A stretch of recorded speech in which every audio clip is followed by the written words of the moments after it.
पूर्व सैनिकों के ये सभी मुद्दे बहुत ही ज्वलंत हैं और पूर्व सैनिकों के साथ भारतीय जनता पार्टी जब से सत्ता में आई है उन्होंने उनके साथ कभी भी जस्टिस नहीं की है। सबसे पहले वन रैंक वन पेंशन के बारे में मैं कहूँगा कि वन रैंक वन पेंशन जो है ये डॉक्टर मनमोहन सिंह जी की सरकार थी, उन्होंने उस समय हमें वन रैंक वन पेंशन की घोषणा की थी। उसके पश्चात उन्होंने 500 करोड़ रुपये का बजट भी उस समय तय कर दिया था, परंतु उस समय हमारी सरकार बदल गई। मोदी सरकार ने भी घोषणा की थी कि हम जैसे ही सत्ता में आएंगे, हम सत्ता में आने के 1 महीने के भीतर में आपको वन रैंक वन पेंशन जारी करेंगे, परंतु 1 साल बीतने के ऊपर भी मोदी सरकार ने कोई वन रैंक वन पेंशन जारी नहीं किया, जिससे पूर्व सैनिकों को सड़कों पर आकर के जंतर मंतर पर प्रदर्शन करना पड़ा। उसके बाद सरकार को झुकना पड़ा, परंतु सरकार ने लोकसभा में कोश्यारी कमीशन के मुताबिक जो definition one rank one pension की दी थी वह हमें नहीं दी। जो उन्होंने हमें दिया वह वन रैंक 5 पेंशन थी, जिसमें बहुत सारी विसंगतियाँ हैं। उसके अलावा अभी हाल ही में सर्वोच्च न्यायालय की तरफ से एक फैसला भी आया वन रैंक वन पेंशन के ऊपर कि जो पूर्व सैनिकों का जुलाई 2019 से लेकर के अब तक का एरियर बनता है वो उनको तुरंत दे। ये फैसला मार्च में आया। मार्च में आने के बाद हमारे यहाँ पर 6 महीने से ज़्यादा हो गया, अभी तक पूरे देश भर के पूर्व सैनिकों को कोई भी दूसरा अग्निवीर दूसरा अग्नि योजना जो है यह सेना के ट्रेडिशन और एथोस और उसकी परंपरा के खिलाफ है।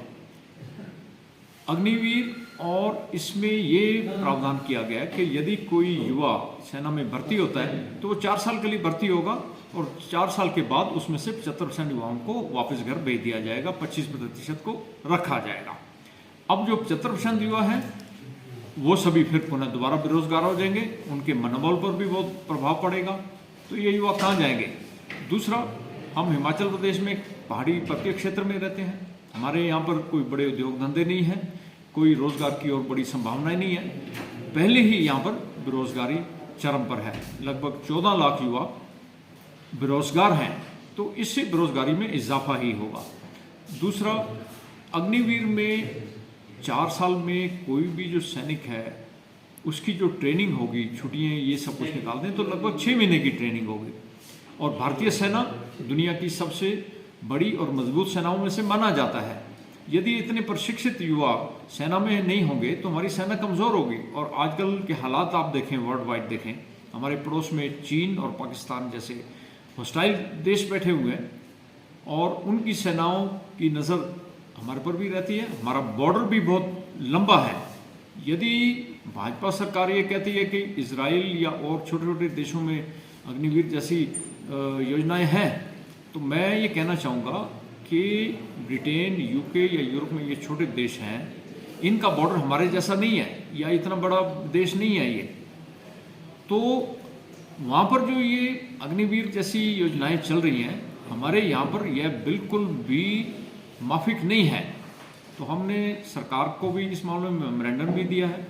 सभी पूर्व सैनिकों ने हिमाचल प्रदेश में विरोध भी किया है कि यह योजना तुरंत वापस ली जानी चाहिए और हम सरकार से उम्मीद करते हैं कि सरकार इसको गंभीरता से ले और अग्निवीर अग्निपथ योजना को वापस लेकर के 250 सालों से जो हमारी सेना भर्ती चल रही है उसको पुनः शुरू करें।